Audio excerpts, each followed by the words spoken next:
الحمد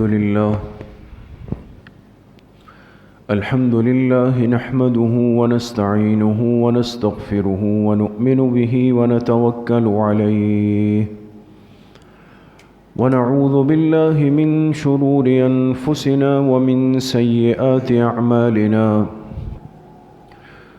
من يهده الله فلا مضل له ومن يضلل فلا هادي له ونشهد أن لا إله إلا الله وحده لا شريك له ونشهد أن سيدنا وسندنا ونبينا ومولانا محمدا عبده ورسوله صلى الله تعالى عليه وعلى آله وأصحابه أجمعين أما بعد فأعوذ بالله من الشيطان الرجيم بسم الله الرحمن الرحيم إن الله وملائكته يصلون على النبي يا أيها الذين آمنوا صلوا عليه وسلموا تسليما وقال رسول الله صلى الله عليه وسلم إن لله ملائكة سياحين في الأرض يبلغون السلام صدق الله وصدق رسوله النبي الكريم ونحن على ذلك لمن الشاهدين والشاكرين والحمد لله رب العالمين. درود شریف پڑھ لیں. اللهم صل على محمد وعلى آل محمد كما صليت على إبراهيم وعلى آل إبراهيم إنك حميد مجيد. اللهم بارك على محمد وعلى آل محمد كما باركت على إبراهيم وعلى آل إبراهيم إنك حميد مجيد. میرے محترم دوستو، بھائیو اور بزرگو، اللہ تبارک و تعالی نے ہم سب پر بہت بڑا کرم اور احسان فرمایا ہے کہ جناب نبی کریم صلی اللہ علیہ وسلم کی مبارک امت میں ہم پیدا ہوئے ہیں، اور آپ کی ذات بابرکات اس پوری کائنات کے لیے ایک محسن اعظم کی حیثیت رکھتی ہے. آپ اس پوری دنیا کے لیے اور پھر خاص طور پہ اپنی اس امت کے لیے ایک عظیم محسن ہے. آپ کے جو احسانات ہیں اس امت پر، اس بندے پر، اس کا میں اور آپ اس دنیا میں اپنی محدود عقل سے تصور بھی نہیں کر سکتے. اس لیے حدیث پاک میں آتا ہے، صحابی فرماتے ہیں کہ میں نے جب بھی حضور علیہ السلام کو دیکھا، کان متواصل الاحزان ودائم الفکرۃ، جب بھی میں نے حضور کو دیکھا تو مجھے ایسا لگا کہ جیسے آپ ایک غم اور فکر میں ہیں، ایک فکر اور بے چینی آپ کے چہرے پر عیاں تھی. تو محدثین نے اس روایت کو نقل کیا اور فرمایا کہ حضور علیہ السلام کو جو غم اور فکر تھی وہ اپنی اس امت کی تھی کہ اللہ پاک میری امت کے ساتھ آخرت میں خیر کا معاملہ فرما لے. اس لیے مشکات المصابیح میں روایت ہے، حضور علیہ السلام نے ایک مثال دی سمجھانے کے لیے. اور مثال کیا دی؟ فرمایا میری مثال اس شخص کی طرح ہے کہ جس شخص نے ایک جگہ پر آگ جلائی، اور جب آگ جلائی تو اس آگ نے ارد گرد کے ماحول کو روشن کر دیا، اس لیے کہ آگ سے روشنی پھیلتی ہے. تو جب روشنی پھیلنا شروع ہوئی تو یہ جتنے حشرات الارض ہے، یہ پروانے ہیں، یہ پتنگیں ہیں، یہ اس آگ کی روشنی کو دیکھ کر وہاں جمع ہونے لگے اور اتنا قریب آنے لگے کہ اس آگ میں گر کے جل کر راکھ ہونے لگ گئے. ہم بھی جیسے دیکھتے ہیں کہ لائٹ جل گئی تو مختلف قسم کے کیڑے مکوڑے حشرات الارض اس روشنی کے پیچھے آتے ہیں۔ یہ اللہ نے ان میں ایک نظام رکھا ہے۔ تو آپ نے فرمایا اس آدمی نے آگ جلائی، اس آگ نے جب ماحول کو روشن کیا تو بہت سارے پروانے پتنگے شمع یہ جمع ہو کر اس آگ میں آ کے گرنے لگے اور مرنے لگے۔ فرمایا میری مثال ایسی ہے کہ تم سب اس جہنم کی آگ میں گرنے لگے ہو اور میں تم میں سے ایک ایک کو اس کی کمر سے پکڑ کے بچانا چاہتا ہوں۔ انا آخذکم بحجزکم، آپ نے فرمایا حجز انسان کی کمر کو کہتے ہیں۔ جیسے ایک بچہ نہ سمجھی میں بھاگنے لگے تو ماں باپ اس کو پیچھے سے پکڑ لیتے ہیں اس کے کپڑے کو تاکہ یہ قابو میں آ جائے۔ آپ نے فرمایا تم اس جہنم کی آگ میں گرنا چاہتے ہو لیکن میں تم سب کو تمہاری پیچھے کی کمر سے پکڑ کے بچانا چاہتا ہوں۔ تو اس سے میرے محترم دوستو بزرگوں یہ بات تو صاف ہوئی کہ اس امت کے سب سے بڑے محسن، غمخوار، فکر مند وہ ذات صرف جناب نبی کریم صلی اللہ علیہ وسلم کی ہے۔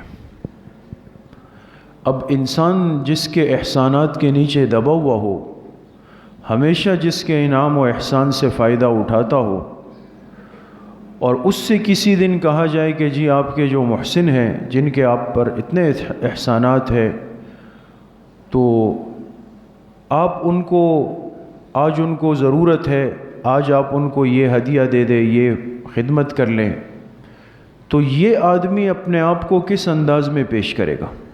کہے گا بھئی مجھے تو میری تو سعادت ہے، مجھے موقع مل گیا کہ اپنے محسن کا کچھ نہ کچھ میں اس کی خدمت کر لوں۔ حضور علیہ الصلوۃ والسلام کے احسانات کے بدلے کا تو یہ امت تصور نہیں کر سکتی کہ ہم اس کے ایک جزیے کا بدلہ ادا کر سکیں، لیکن آپ علیہ الصلوۃ والسلام نے خود امت کو ایک عمل کی طرف متوجہ فرمایا کہ میرا تم پر ایک بہت بڑا حق ہے، اس حق کی ادائیگی میں تم کم از کم کوتاہی مت کرو۔ ایک حق بتایا، وہ کیا فرمایا؟ بحسب المؤمن من البخل اذا ذکرت عنده فلم يصل علی۔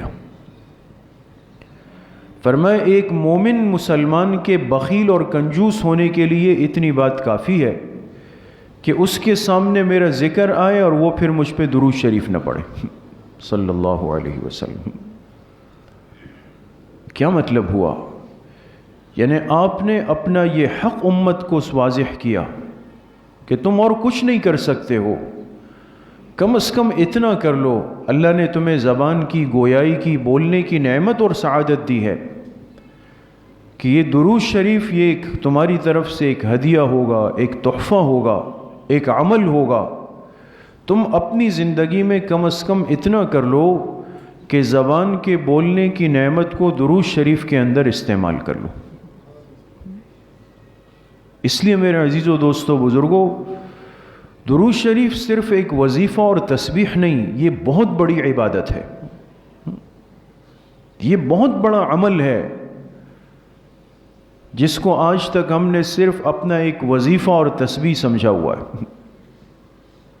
اتنا بڑا عمل ہے کہ قرآن کریم میں اللہ پاک نے اس درود و سلام کے عمل کی اہمیت بتانے کے لیے جو انداز اختیار فرمایا ہے، یہ آیت ہمیشہ آپ پڑھتے ہیں، سنتے ہیں۔ قرآن کریم میں 23ویں پارے میں سورۃ الاحزاب کے آخر میں اللہ پاک فرما رہے ہیں، ان اللہ وملائکتہ یصلون علی النبی، بے شک اللہ بھی اور اللہ کے فرشتے بھی اس پیغمبر پہ درود بھیجتے ہیں۔ یہاں سے علماء نے دو باتیں نکالی ہیں جو بہت اہم اور سمجھنے کی ہے۔ فرمایا ایک بات تو اللہ نے انسان کو یہ سمجھائی اس آیت میں کہ تم درود شریف پڑھتے وقت کبھی یہ سوچنا بھی نہیں کہ حضور علیہ الصلوۃ والسلام کو تمہارے اس درود کی ضرورت ہے یا اس کی وجہ سے ان کے مراتب میں اضافہ ہوگا۔ ان کو نہیں ہے ضرورت. کیوں؟ اس لیے کہ یہ درود تو میں اللہ پاک خود پڑھ رہا ہوں ان پہ، اور میرے فرشتے پڑھ رہے ہیں، پھر تمہاری کیا حیثیت ہے؟ اس لیے کبھی یہ پڑھتے ہوئے یہ سوچنا نہیں، تصور دماغ میں مت لانا کہ میں نے کوئی بہت بڑا کام کیا یا حضور کے احسانات کا بدلہ چکایا ہے. جس عمل کو اللہ پاک کر رہے ہیں اور جس عمل کو اللہ کے فرشتے کر رہے ہیں، تو اس عمل کو اگر میں اور آپ کر لیں تو ان کے سامنے ہماری کیا حیثیت ہے؟ ایک تو یہ بات واضح کر دی، اور دوسرا انسان کو یہ سمجھا دیا کہ دیکھو درود کو ہلکا مت سمجھنا، تمہیں جتنے اعمال اس دین میں دیے گئے، فرض اعمال، نماز، روزہ، زکوٰۃ، حج، یہ فرائض ہیں، لیکن کسی عمل میں اللہ نے نہیں کہا کہ میں بھی شریک ہوں. کسی میں کہا اللہ نے؟ نہیں. کسی عمل میں اللہ نے نہیں کہا کہ میں بھی نماز پڑھتا ہوں، میرے فرشتے بھی پڑھتے ہیں. ہم نماز پڑھتے ہیں تو نیت کیا کرتے ہیں کہ میں نماز پڑھتا ہوں واسطے اللہ تعالیٰ کے. اے اللہ، یہ نماز تیرے لیے پڑھ رہا ہوں. ان فرائض میں اللہ نے نہیں فرمایا کہ میں بھی شریک ہوں، میرے فرشتے بھی شریک ہیں. لیکن کمال دیکھیں اور مقام دیکھیں درود شریف کا، کہ جب اس کا تذکرہ آیا تو اللہ نے فرمایا تم سے پہلے میں اور میرے فرشتے اس عمل میں ہیں، درود شریف کے عمل میں لگے ہوئے. اب یہ اس انسان کی سعادت ہے، خوش نصیبی ہے، خوش بختی ہے کہ یہ بھی اس عمل میں جب شریک ہو جائے گا تو یہ کہے گا فخر سے کہ آج میں نے وہ عمل کیا ہے جس عمل کو اللہ اور اللہ کے فرشتے بھی کرتے ہیں. دنیا میں انسان، آج کی دنیا میں تو یہ چیزیں عام ہیں نا دوستو. آج کی دنیا میں اگر ہم کسی بڑے کے ساتھ بیٹھ جائیں، آج کے نوجوانوں کا ایک مزاج ہے، کہیں کوئی خاص آدمی، بڑا آدمی، کوئی سیلیبریٹی نظر آ گیا، کیا کرتے ہیں؟ کہتے ہیں میرے ساتھ ایک سیلفی لے لیں. ایسا ہی کرتے ہیں نا.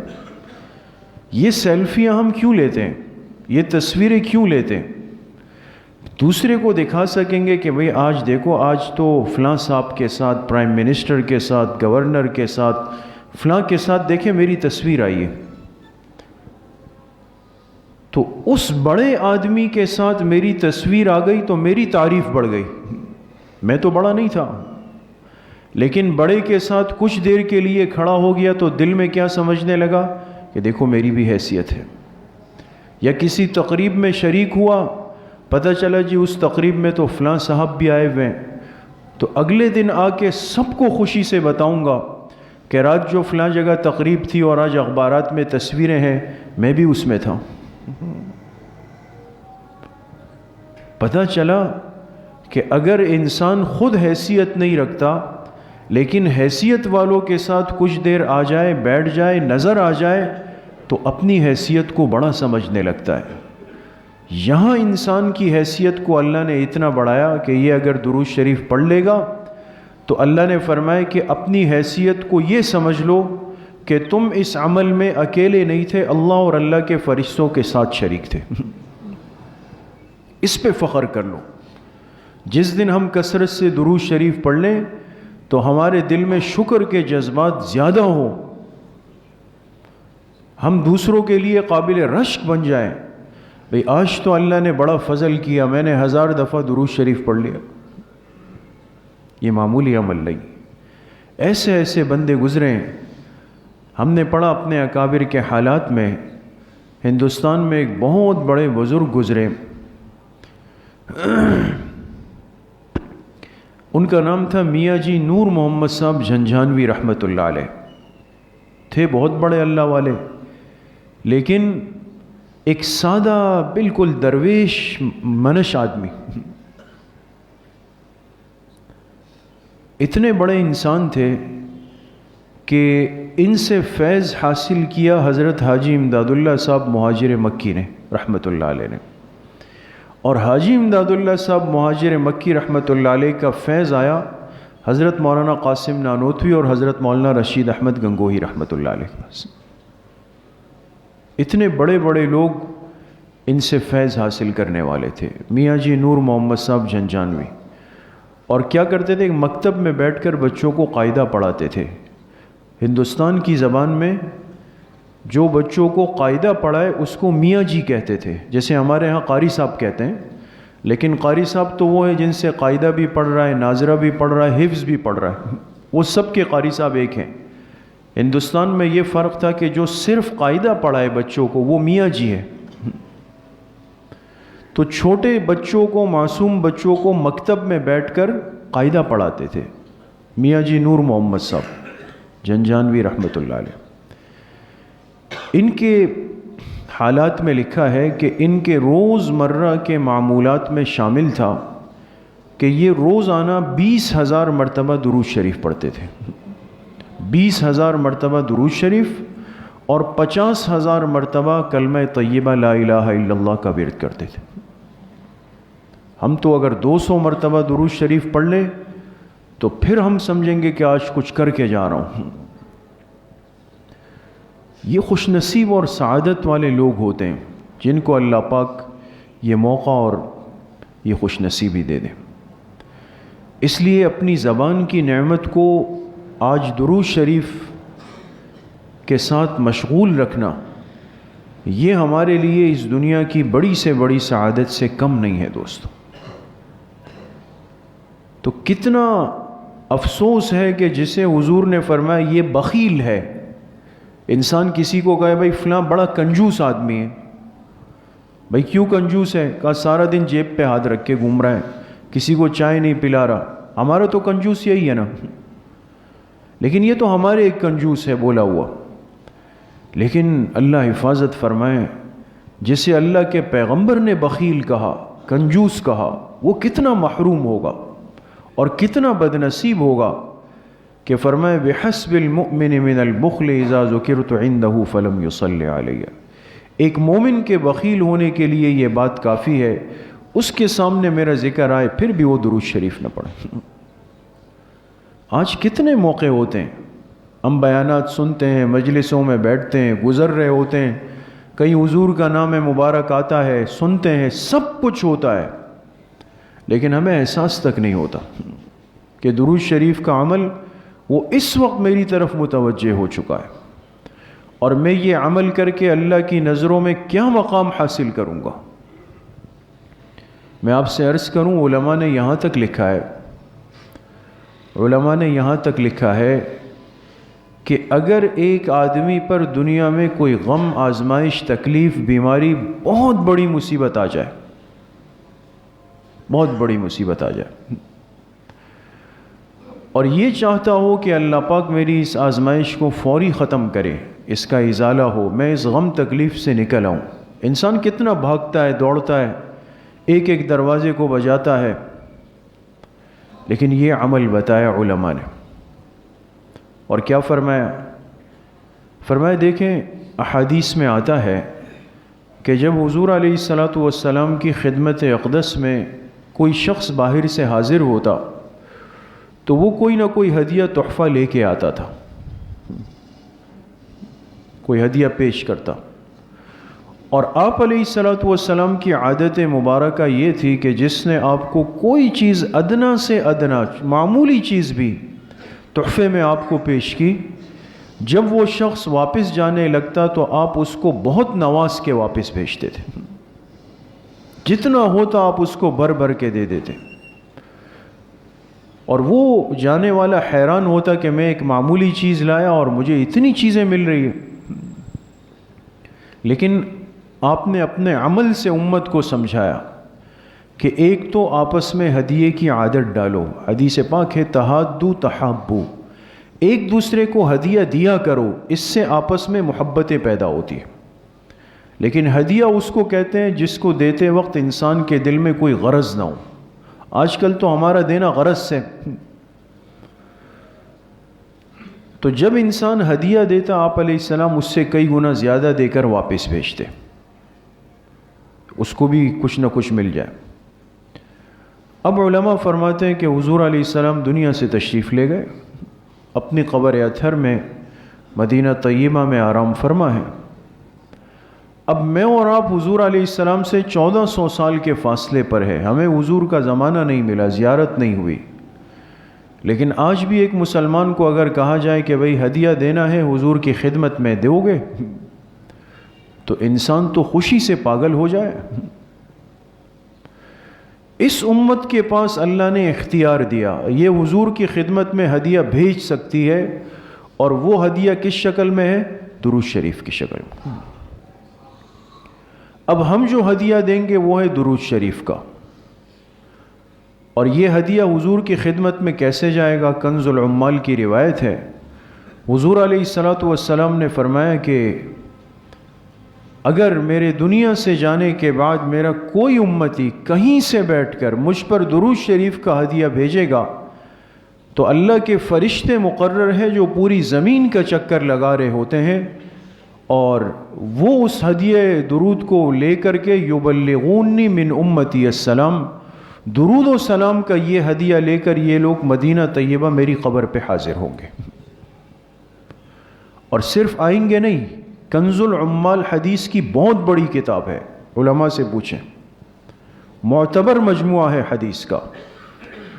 کنز العمال میں روایت موجود ہے کہ یہ فرشتہ جب حضور کی خدمت میں درود شریف لے کر جاتا ہے تو کہتا ہے اے اللہ کے رسول صلی اللہ علیہ وسلم، آپ کی امت میں سے فلاں ابن فلاں نے آپ کی خدمت میں بھیجا ہے۔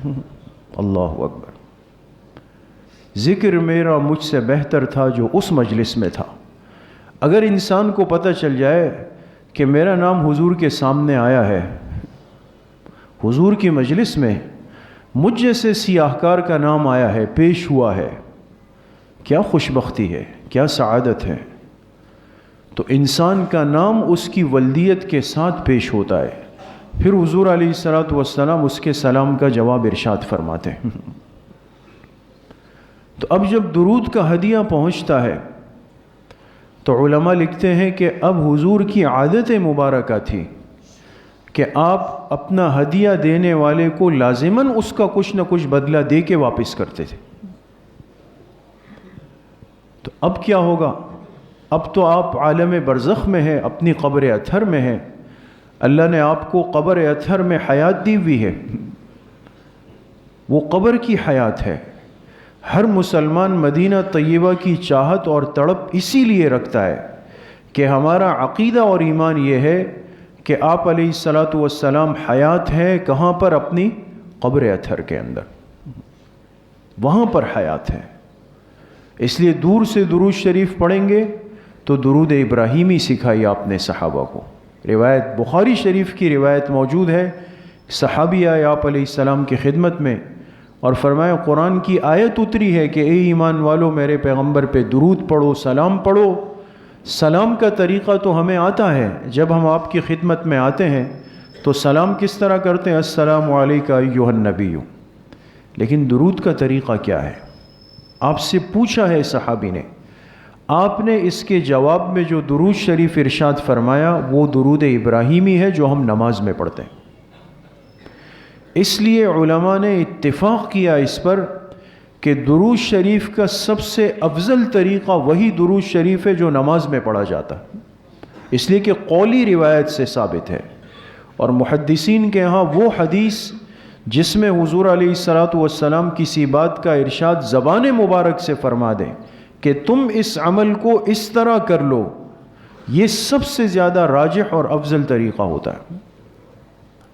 اس لیے انسان اپنے مقام پر دنیا کے جس کونے میں بیٹھا ہوا ہے، اس کے لیے سب سے افضل یہ ہے، بہتر یہ کہ یہ کون سا درود شریف پڑھے؟ درود ابراہیمی پڑھے جو نماز والا ہے۔ اور اگر انسان کے پاس وقت کم ہو تو پھر انسان کوئی مختصر درود شریف بھی پڑھ سکتا ہے، جو جتنے بھی صیغے ہیں، یہاں تک کہ صلی اللہ علیہ وسلم اتنا پڑھ لے، یہ بھی درود شریف ہے۔ یا اللہم صلی علی محمد وعلی آل محمد، یہ بھی درود شریف ہے۔ وصلی اللہ علی النبی الامی وعلی آلہ وسلم تسلیما، یہ بھی درود شریف ہے۔ یہ سب درود شریف کے صیغے ہیں۔ لیکن جب ایک مسلمان کو اللہ پاک مدینہ طیبہ حاضری کا موقع دے اور حضور کی قبر اطہر کے سامنے کھڑا ہو، مواجہات شریف میں جب کھڑا ہو جائے، تو چونکہ ہمارا عقیدہ ہے اہل سنت والجماعت کا متفقہ عقیدہ ہے کہ آپ اپنی قبر اطہر میں حیات ہیں، اور وہاں ایک امتی کھڑا ہو کر جو درود و سلام پڑھتا ہے، آپ علیہ الصلاۃ والسلام خود بنفس نفیس اپنے مبارک کانوں سے سنتے ہیں اور پھر اس کا جواب ارشاد فرماتے ہیں۔ یہ امت مسلمہ کا عقیدہ ہے۔ اس لیے وہاں جب قبر اطہر پہ انسان کھڑا ہو ادب کے ساتھ، تو اس کا طریقہ فرمائے کہ آہستہ آواز میں، زور سے نہیں۔ دنیا میں اگر کوئی مجھ سے 5 سال بڑا ہے اور میرے والدین نے میری تربیت کی ہے، مجھے آداب سکھائے ہیں کہ بڑوں سے کس طرح بولنا ہے، تو اپنے سے 3-4 سال بڑے کے سامنے بھی میں زور سے بات نہیں کرتا ہوں۔ ایسا ہی ہے نا؟ ایک تو خدا نخواستہ کوئی بے ادب ہے، بے تربیت ہے، تو وہ تو ہر جگہ چیخ کے بول رہا ہوگا۔ درود کا عمل یہ کوئی مسلک و مشرب یا نعوذ باللہ کسی کو جلانے کے لیے نہیں ہوتا۔ توبہ کرنی چاہیے ایسے مسلمان کو کہ جو درود شریف کا صیغہ اس لیے استعمال کرے کہ میں اس کو جلا دوں۔ قیامت کے دن حضور کو منہ نہیں دکھا سکے گا یہ بد نصیب۔ کہ عبادت ہے، ایک عمل ہے، اگر یہاں میں اس کو چیخ کر نہیں پڑھ سکتا، حضور کے قبر اطہر کے جو آداب ہیں وہ تو اس سے لاکھوں گنا زیادہ ہے۔ تو وہاں جب کھڑا ہو کے پڑھے گا، علماء نے فرمایا وہاں اس درود کو اس انداز سے پڑھے، الصلاۃ والسلام علیک یا رسول اللہ صلی اللہ علیہ وسلم، اس لیے کہ وہاں حضور خود اس کو سن رہے۔ تو اب جب حضور کی خدمت میں درود کا ہدیہ گیا، یہ تو نہیں ہو سکتا کہ ہدیے کا جواب حضور نہ دیں۔ اب علماء نے کیا لکھا؟ اصل بات یہ، علماء نے فرمایا اب حضور علیہ السلام اپنی قبر اطہر میں حیات ہے، جب امتی کے درود کا ہدیہ پہنچتا ہے تو آپ علیہ الصلاۃ والسلام اللہ پاک سے دعا کرتے ہیں کہ اے اللہ، میرے اس فلاں امتی نے آج مجھے درود کا ہدیہ دیا ہے، اب میں آپ سے دعا کرتا ہوں کہ اس کی اس تکلیف اور پریشانی کو ختم فرما دیں۔ تو انسان کو تکلیف ہوئی یہاں پر کراچی میں ہوئی، اس نے حضور کو ہدیہ بھیجا اور اس کی سفارش اللہ پاک کو مدینے سے پہنچ گئی۔ اتنا بڑا عمل ہے۔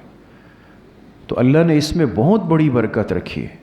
اگر ایک شخص اس کو صدق دل سے آداب کے ساتھ پڑھتا ہے، اس کی برکات کو اپنی آنکھوں سے دیکھتا ہے۔